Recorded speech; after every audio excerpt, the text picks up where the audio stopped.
Mimi kama mjuavyo nilikuwa upinzani, si ndio? Lakini nchi ni muhimu kuliko individual na kuliko chama. Sawa sawa?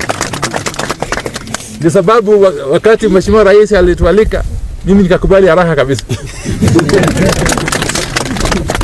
Akaamua kwamba anaunda serikali inayojumuisha kila Mkenya na kila kabila. Namna hiyo ili wananchi wawe kitu kimoja na wafanye kazi wakiwa kitu kimoja. Ili maendeleo ipatikane. Na sisi mimi nina hakika hiyo uhusiano mheshimiwa, huo uhusiano utadumu.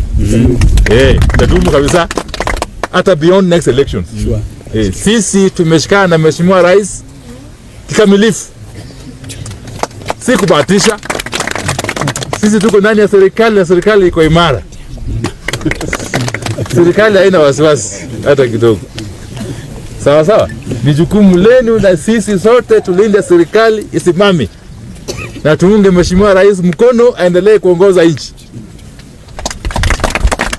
Hata baada ya next elections. Si namna hiyo? Sisi kule kwetu tumetoka kule Siaya, Nyanza. Kule kwetu tukiamua tumeamua. Kwa hivyo tumeamua tunashikana na Mheshimiwa Rais. Hata mkisikia kelele msiwe na wasiwasi. Kelele ndogo ndogo.